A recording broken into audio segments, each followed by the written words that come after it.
Coreshop is a leading e-commerce software that comes with its own built-in PIM. Now, we know this is important.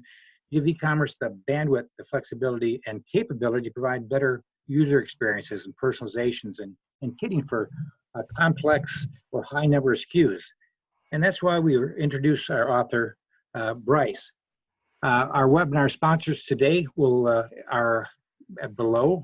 That's Reap Marketing, CoreshopSolutions, Stone Commerce, Cloudflare, Total Service Solutions, Element Blue, and Romac. You'll have an opportunity to review these again at the end of the webinar. And for all attendees, you will be getting a copy of the webinar recording for your own self. So with that, I'd like to introduce Brice. Now, Brice is the founder of Reap Marketing, and it's the only digital marketing agency that hired itself to build an e-commerce business and optimize its own conversions by over 950%. And it's on its way to creating a multi-million-dollar store that disrupted the salon equipment industry. It all started way back in the 1990s when he started his career with IBM as one of the founding members of a group that created the very first web analytics software delivered as a service. That's CoreMetrics. Now, after leaving to join the ranks on the client side, Brice quickly became frustrated with the lack of agencies, albeit very talented, that were able to turn web traffic, buzz, branding, exposure, and engagements into actual sales. So seeing the need for an agency focused on website conversions, he launched Reap Marketing and eventually Standish Salon Goods. Now, Brice wrote about the journey in his book, Salon Chairs Don't Sell Themselves, and he speaks and provides education on the topic of conversion rate optimization, CRO, to help companies get better results from their current marketing efforts. Brice now also serves as the CMO of Standish Salon Goods. And with that, Brice, I'm going to let you take over the screen. Sweet, thanks, Jim. Let's see if I can get this right here. And I'm assuming you can still hear me okay? We can hear you and your screen looks great, Brice. Thank you. Cool, great. Well, so clearly I got everybody here today with the title of this presentation, SEO as a hoax, which tends to get a lot of people intrigued, and some people it ruffles some feathers, and they're here to kind of wonder, what this is all about. And maybe or we're just ready to get to the Q&A when they can light me on fire with a few pointed questions. But just give me a chance. So it's not that I think that SEO itself as a practice is a hoax. It's a lot of times, especially as e-commerce businesses, our expectations of blogging or updating metadata, getting a #1 rank on Google, getting a ton of traffic, and money just flying into our bank account because we did some free stuff to our website is really sort of delusional. And that's what SEO as a hoax is all about. So the fact is that SEO is really difficult. In fact, it's so frustrating. This is what my computer looks like after a couple hours of trying to tinker around with my website to get a better ranking. But it's also really time consuming. It takes a lot of effort to get this right. And I'm gonna kind of dig into that a little bit more here in a minute. But even the legendary Neil Patel, SEO expert, recently came out with a blog post that said, it was titled, "Everything I Taught You About SEO Was Wrong." And his message in this blog post was that you can rank really hard or you can try really hard to get ranked, and you can even get more traffic frequently from a #2 or a #3 rank if the ad copy is written correctly. But the results aren't necessarily any better than a lot of paid sources. So getting results from SEO, even if you're getting traffic, getting the results that you're looking for in an e-commerce business, it's clearly transactions and clearly sales, can be really frustrating. So I'm here to help you become less frustrated with that and look at how you can combine your SEO efforts with your conversion optimization efforts to get the desired results that you're looking for. Okay, so today we're going to cover some hidden pitfalls of SEO for e-commerce. I'm going to share with you what I think is a silver bullet mindset for SEO success. I'm going to explain to you why I think guest blogging is the new SEO. I'm going to share it. Hopefully we've got enough time. Never done this presentation in 30 minutes, but I've cut some stuff out to kind of get it, make it much more punchy and to get through the content. So I'm going to try to share a couple case studies with you to help increase your conversion rates for your site as a whole. The slides will be available afterwards. We'll be sending you, I believe, a recorded presentation, but you can also get the copy of my slides specifically on my website at bricemcbeth.com/coreshop. And I'm also offering to the attendees of this workshop a free conversion assessment, quick conversion assessment to kind of look to see if there's any low-hanging fruit with your website and to increase your conversion rates.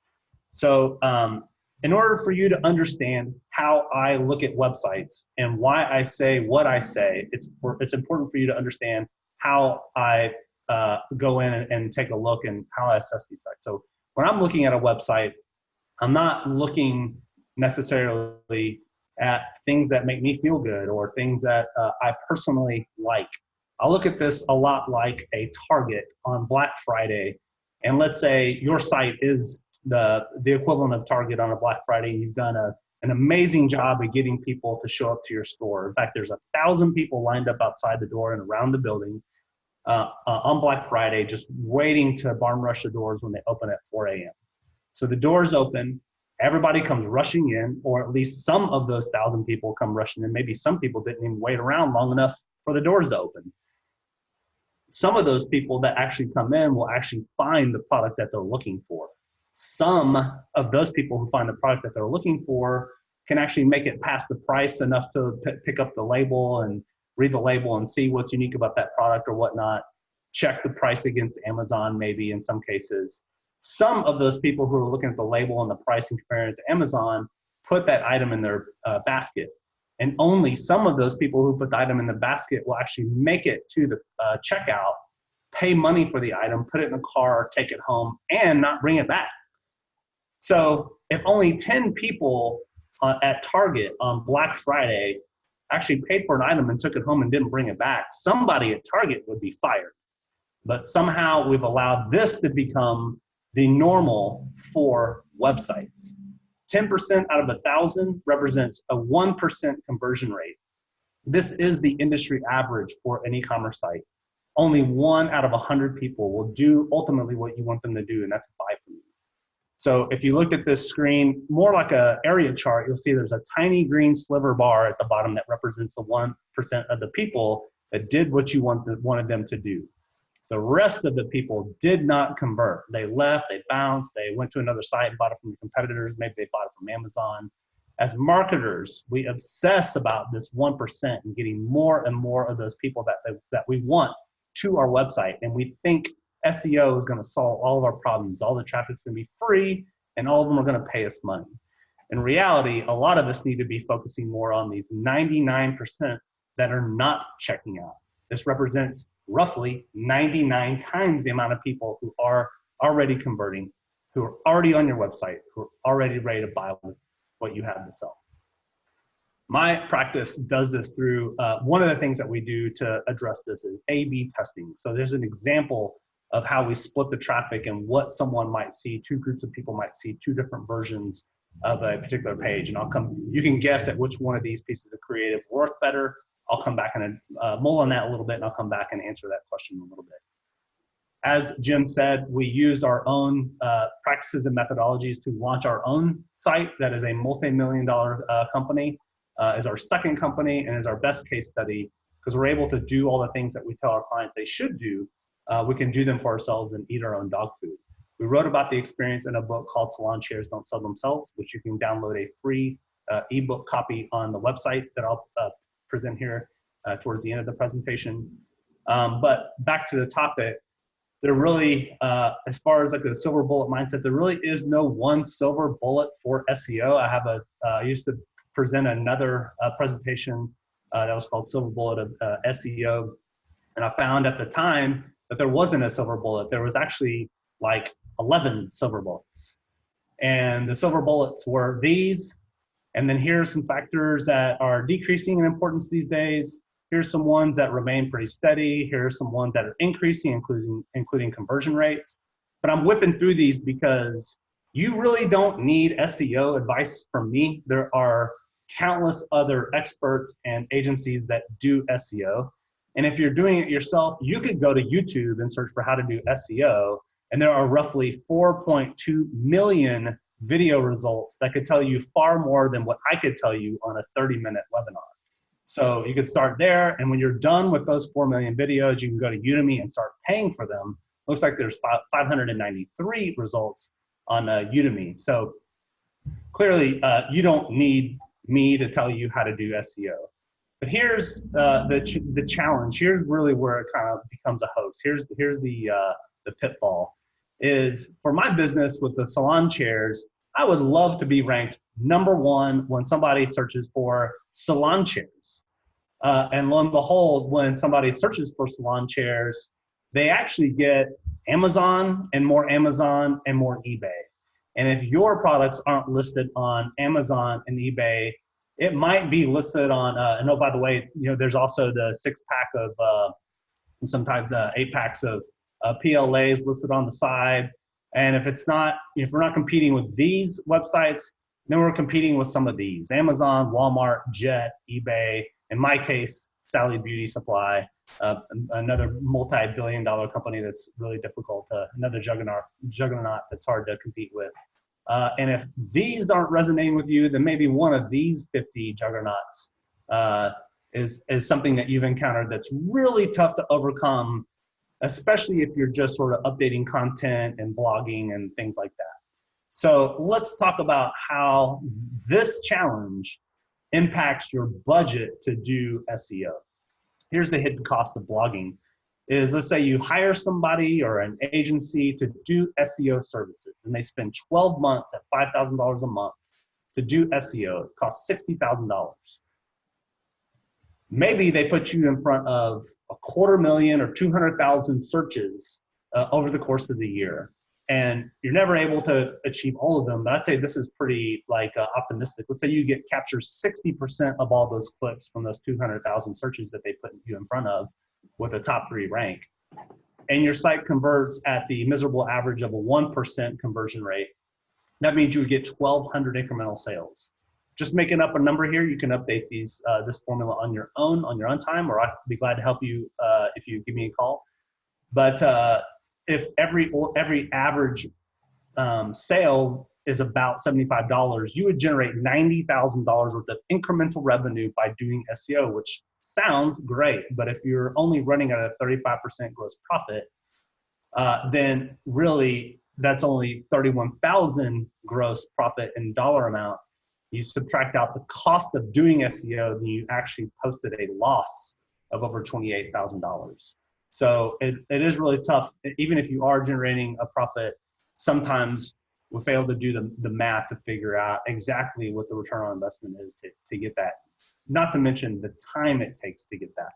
So the time it takes for Google to pick it up and our site to gain its equity and its ranking ability, but also the time it takes to create a really good post. Even Noah Kagan, who is highly regarded as really good at SEO, he says it's not uncommon for him to be up for over 48 hours straight with some chemical supplements, he'll admit, to help keep him up to write the perfectly optimized blog post. He creates his own graphics that he puts in it, and it's real long tail format. It doesn't meet the minimum standard of, say, 1,600 words. It's usually like 4 times longer than that. So he puts a lot of effort to make sure that if he's going to write a blog post, it is the best blog post, and there's no way it's not going to be #1. Okay. So let's talk about spending our own time. Let's pretend that sounds awesome to you, to stay up for 48 hours straight and write the perfect blog post and do your own graphics, all that kind of stuff. At minimum, and we said it takes Noah 48 hours, but let's say we're like way better than Noah Kagan is at SEO. Then let's say it takes like a 4-hour minimum to write an article. And then sometimes you send it out for some feedback, and it might take 3 to 5 days to get feedback from your peers or other people in your company or whatnot. And then once you get all that back, it's going to take you a couple of hours to revise, and you're going to send it back out for more feedback. And if you're like me, and I know I am, then you get the feedback back, and you want to throw it in the trash can and start all over because you get frustrated and you kind of sort of lost the purpose of what you're going for in the first place. So it's so frustrating. I want to pull my hair out, so I just end up starting over. But let's say you didn't start over. You kept at it. You made those feedback changes. You put it into your blog post, or you put it in your site, and you schedule the blog post to be released in the next couple of days. So now you're talking about 2 weeks of elapsed time for one article. At most, you could do 20 articles a year if it's just you or just one person doing this. So it's going to take over 150 articles on a normal basis, consistently delivered over a 12-month period to get any kind of real material upswing in SEO traffic. So at this pace, it's going to take you 7.5 years to be effective. So you're either going to have to increase your budget by 7x to get enough people to write at an appropriate enough pace, or up your budget, or decrease your expectations to get the results that you're looking for. Okay, so the bottom line is you kind of have to do your math first and figure out what you're willing to invest to get the results that you're expecting, continue to measure the performance of the SEO results. A lot of times we find that SEO does in fact generate traffic in some cases, but a lot of times it can be the lowest converting traffic on the site. So then you do your research and planning second, and typically go into a little bit more detail on that. We're going to try to keep this short and focused on conversions today. But people, the bottom line is we keep trying to mimic, try to keep up with all these algorithm changes and things like that. In reality, Google changes their algorithms for the purpose of modeling human behavior so they can serve better content to people based on what they think people really want. So the more we chase algorithms, we're really just getting it wrong. If you cater to your people and your consumers, and you can keep them on your site longer and convert more of them into paying customers, you're going to be rewarded. So give up on the algorithms, write for people, and you will stay ahead of the algorithms. You will be rewarded long down the road. So we covered the hidden pitfalls of SEO. I sort of talked a little bit about the silver bullet. Dig into it a little bit more with my own company and show you exactly what I mean by some of this. So here's another case where I successfully achieved a first link result for a keyword target that's very top of the funnel for my business. So when somebody searches for salon floor plans, the idea was to capture this lead and nurture them along through the entire life cycle that it took to convert a prospect into a customer. So this is me, standardsalongoods.com, 3 amazing salon floor plan designs. I got the first page link with the help of one of my employees. And here's what the article looks like. It is amazing. I would like to say so. And over time, the traffic did in fact start to increase organically. So I am looking at just the organic traffic for that one blog post. But when I add in an additional metric in Google Analytics, and not only do I track the traffic, but I track the exit rate. This is crazy. This actually almost made me throw up the first time I saw it. My exit rate is north of, at one point, it was north of 90%. And there was one change I made here towards the end that not only increased my traffic, but decreased my bounce rate and kept people on my site longer and drove up my conversion rate. So one of the things I did on that page was I knew people were very top of the funnel. I intended this piece of content to be addressed to top of the funnel people. So one of the things that we did is add this snipe at the top that says, looking to start your salon or spa, download our equipment checklist today. So a free resource, and I could capture the information and got a lot of leads off that. But more importantly, we did a much better job of doing product placement throughout the article to show what type of equipment would fit in these example floor plans that we were showing. And at the end, we knew that a lot of these people who were actually designing floor plans were going to have to buy several chairs and several stations and several shampoo units and several mats. And a lot of times for a salon of that size, you're talking about a budget of something north of $10,000, frequently $20,000 and $30,000 for this type of outfit. So a lot of these stylists, the average income of a stylist is about $25,000 a year. So these people are living paycheck to paycheck. Many of them need financing help. So we put a bug on here to get the financing help within the blog article of these top of the funnel pages, and got a ton of leads for those, and we were able to nurture those along at a much higher rate. So the bottom line is, if you don't ask for the leads, you don't get the leads. And remember that really, if there is a silver bullet to SEO, it's a remembering that SEO is not the end game. Getting ranked is not really, even though you're asking to be ranked, you're not really asking to be ranked. You're asking to get traffic. And even at that, you're not asking for traffic, you're asking for more sales. So conversions are the end game to SEO, and you cannot forget that. So we covered the hidden pitfalls, we've covered the silver bullet mindset. Now we're going to talk about guest blogging and how that's the new SEO, excuse me. So here's the first scenario, and your site may be completely different. I did see some attendees in the list that are going to have, much bigger audiences than some of the numbers that I'm showing, but it's just conceptual. If you'll follow along with me, I think you'll kind of get the point, and you'll probably get bigger results than even what I'm describing here. So let's say I write a blog post for my salon website. If I put it on my salon website, with all due respect to my amazing salon website, I'm probably only going to get 1,000 organic views a month at max. And I would say on my blog, on the salon website, I probably get something south of the average 1% conversion rate. Let's say I got 10 total conversions over the course of the year. But I do get to keep that rank equity. If this page ranks, I'll be able to, that page will live forever, and I'll continue getting traffic from now till the end of time, as long as I don't get penalized somehow.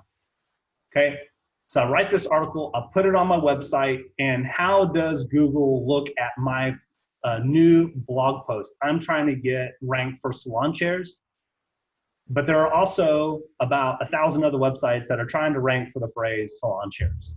And this is kind of how Google looks at all the mess. So if you ask Google, hey, what's the best boat here?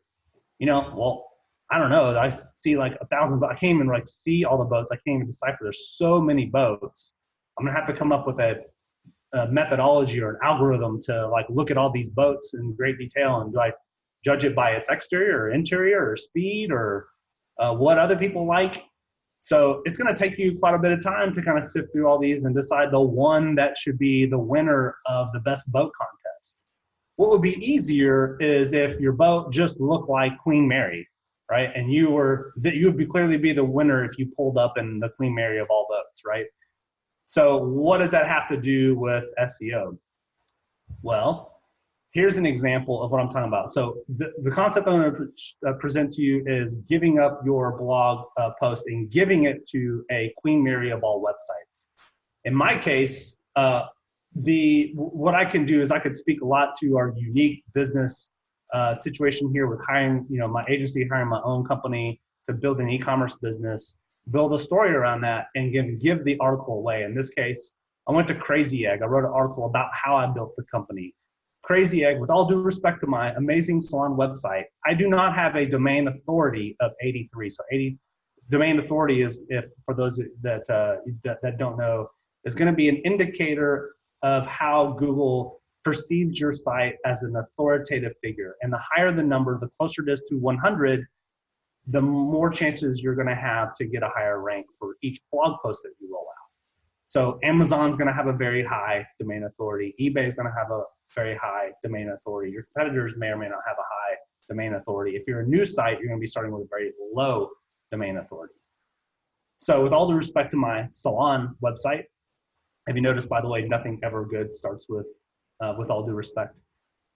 So domain authority of 83 on Crazy Egg is way higher than what I can get on my own website. So what I did was I submitted, and there are plenty, by the way, there are plenty of other websites that are out there that you can submit your articles to, even in the business world, to do what I'm describing, right? So here's the 3-step process. You submit your unique content to a third party. So in my case, I took an article like ditch averages to find your next e-commerce conversion breakthrough, which was actually not even my content. It was my content. It was a chapter out of my book, and I just surgically removed it, turned it into a blog post, and then sent it to Internet Retailer. They published it on their website. And then I thank them on LinkedIn, and it helps sort of perpetuate some of the links and kind of amplify the message a little bit. And then I curated that article back to my own website. So you can do this over and over again. So In this case, when I went to Crazy Egg, I did 3 assumptions that can kill your conversions, which was another variation of a chapter in my book. So this is my blog, but it's actually published on Crazy Egg.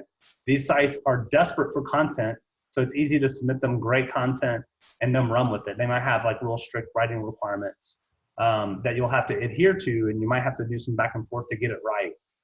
But the reward of this is you get to talk about yourself or talk about your business in the author bio. And in this case, I was able to put 2 different links to boost traffic and the domain authority of my own website. And also, in this case, I was able to direct traffic to, excuse me, my agency website, in which case my agency also benefited from this, because here's an example email that I got from my website hours after this article published, where somebody complimented me on the article and wanted to hire my company to help them with their conversion rates. So this is happening, for me, it's happening on both of the sites. It would certainly help you also with your e-commerce site. So here's back to our scenario. You can, option A is you put the article on your website, get a few views. If it's a small site, maybe you get 100 views, and at a 1% conversion, you get 1 sale. Or if it's a bigger site, maybe you get 10,000 views, and at a 1% conversion, you get 100 conversions. Or option B is your content you don't view as your content on your blog. You give it away, but you have the opportunity to get 1 million people who see it at maybe a click-through rate of 1%, plus obviously the mind share and the branding that goes along with it. At a 1% conversion, then when those people click through, you get the same results, but you get a lot faster. It's not spread out over the course of the year. You usually get a real big pop right at the front end of getting the site published. So you get the exposure equity. The site will still live on that domain forever, and you get to boost your own domain. So the bonus is your site can be, you can be listed as being featured on one of these big sites that you were just featured on. So, and then the second bonus is you can still curate this content back to your website so it can live forever. And this is referred to as guest blogging on third-party websites.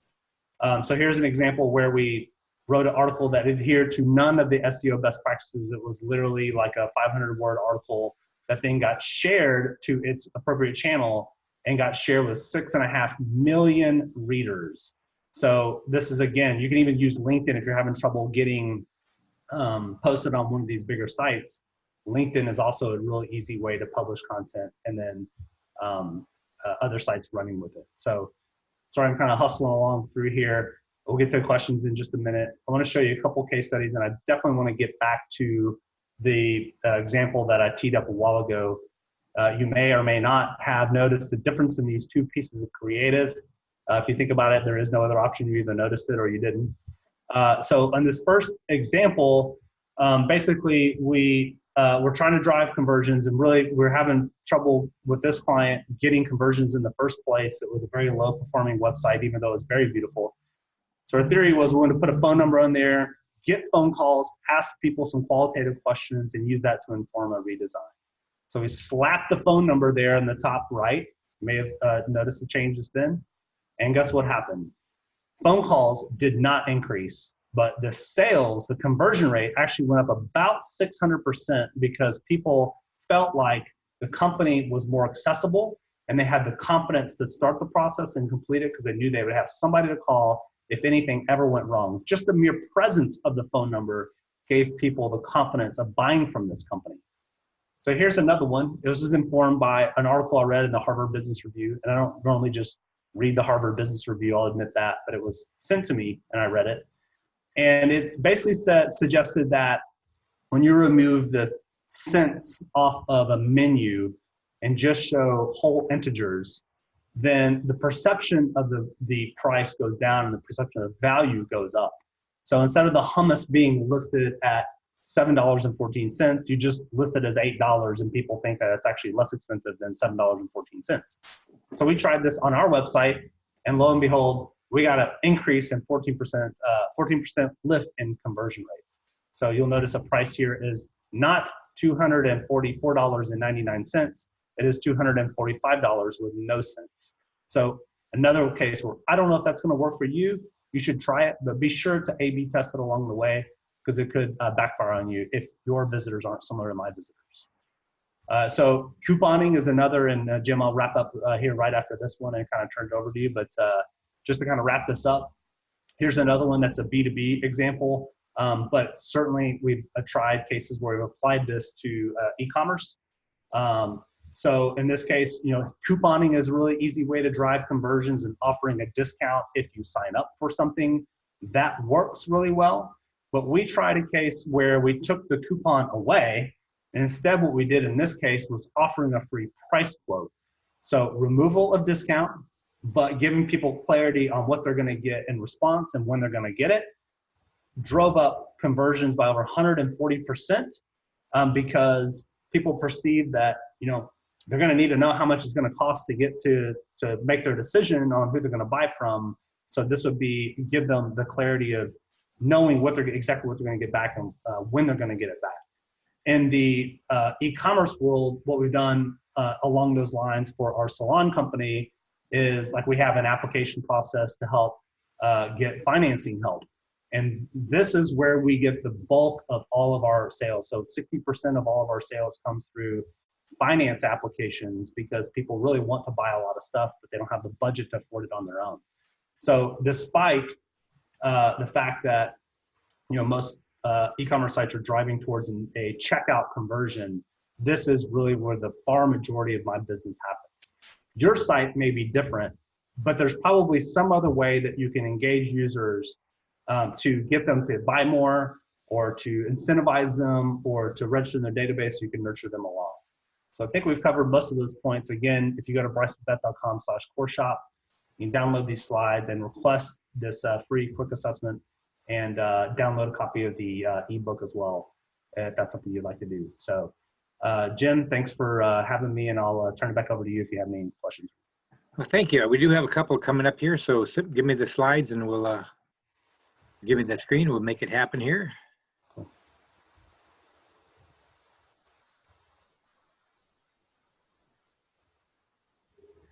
So again, before we stop, I just want to thank all of our webinar sponsors, from Reap Marketing, CoreshopSolutions, Stone Commerce, Cloudflare, Total Server Solutions, Element Blue, and Romac.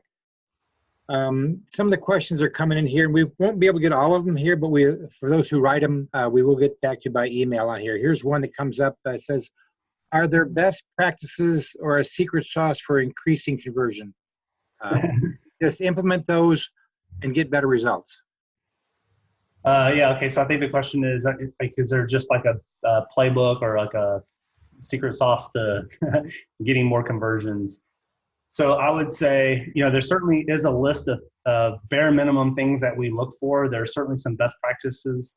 And there's a list, actually, when we work with CoreShop to build a new website, we provide them with a list of over 100 things that we will at minimum be looking for. Some of those best practices, so like just an example, we generally all agree like things should be above the fold, or that forms should be as short as possible. Jim, have you ever heard these people tell you these things? Mm-hmm. Yeah, so sometimes we test them and find that that's not always the case, that a well-worded and well-structured form is actually better if it's longer.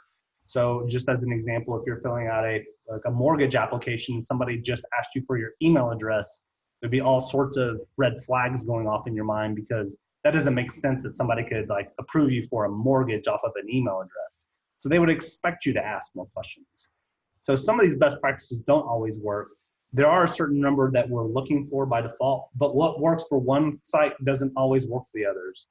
I was showing an example a while ago about how we rounded the prices to the nearest whole integer. But there are other studies that suggest that, especially for other sites with lower priced items, like less than $10, like having the cents on there actually makes it look like a lower price than the next higher integer. So I think it just really depends on the site. Yes, there are some best practices that you can probably just look up online, but there's also, some of those that can be challenged.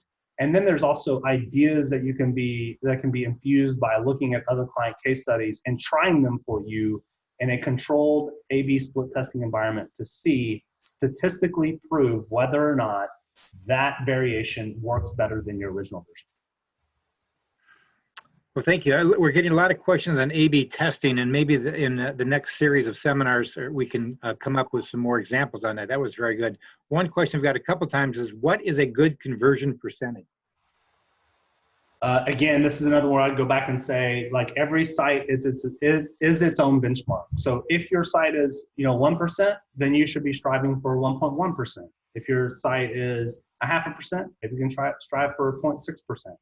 But the industry average is about, they say 1 to 2%. There's very few e-commerce companies that are higher than a 2%. The ones that are higher percentage are, ones where there's a really sort of grassroots effort, where there's high intent to buy when people come to the website, or it's a website with a very established brand and people are coming again for a very high intent and purpose. If you're selling commodity products and people are discovering you on SEO or paid search or something like that, a lot of times the conversion rates can be very low. So I'll admit my conversion rate, checkout conversion rate, is significantly lower than the industry average of 1%. But where I make up for it is my conversion rate on the forms, the financing forms, that are 600% higher than your average industry conversion rate, and I convert about 30% of those into sales. So, so yes, the industry average is about 1% to 2%, but there are tons of sites that have lower than that, depending on a number of different circumstances. And there are also sites with higher than that. But unless you have a 99% conversion rate, there's a very high chance that you can do better than what you currently have. Okay. We're going to ask one more question. We're running out of time here, and then we'll get back to it. It's, does A/B testing come before the site design or after? And when in the process do you look at this? The answer is yes. I'm being facetious, but yeah, so I'd have to know more about the actual redesign scenario. But certainly there's a lot of cases where, as marketers, we tend to want to have, really good looking websites that's, very modern, very up to date, and has a lot of white space, real clean, not too, mucked up or anything with a bunch of stuff on it. And Jim, I'm sure you guys would agree. I'm not sure I've ever had a client come to us as an agency and say the phrase, "Hey, we want to hire you to help us build a really ugly website." Like, has anybody ever told you that, Jim? Just yesterday it happened. I don't believe you. So everybody wants a beautiful website is the point. Thanks for the support there, Jim. Yeah, so everybody wants a beautiful website. But a lot of times that can work in an adverse way. For me, when we first launched our website, we launched with a very high-end look and feel because we thought that helped build value in our product. But long story short, sort of spoiler alert if you read my book and how I discovered this, but we found that people perceive the price as a lot higher just off the aesthetic of the cool looking website. So we replaced it with a real generic, $300 template, and increased our conversion rates by almost 400% overnight. So pretty and sleek and clean isn't always the recipe for a good site redesign. It really has to be sort of thought through and well researched. So that's something our company certainly helps people with. So ideally, I guess let me get back to the question. I guess ideally you're doing some amount of testing beforehand to at minimum vet these concepts that you're coming up with from a design perspective. And then assuming you find a winner and you implement that as a new website, then there's always the opportunity to continue increasing your conversions. And certainly there's always changes in consumer behavior, and things happen and things shift.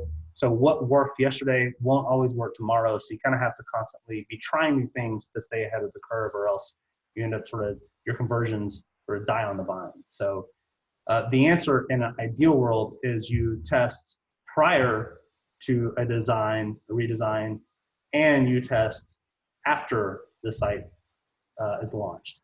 Okay. Well, thank you very much. I learned a lot from here, and I actually have a lot more questions too to get to you. I want to remind everybody this is the first in a series of webinars, so please look at your look for us in your emails, and you should see the other ones coming up here shortly. Thank you, Brice. We really appreciate all of your help and capabilities. I want to let you know we'll be sending out the link for the recording of this to everybody. So just respond to that email. And remember, there's two things on Brice's site for you to look at. One is to get a free copy of his book, an e-copy, and also to sign up for the free analysis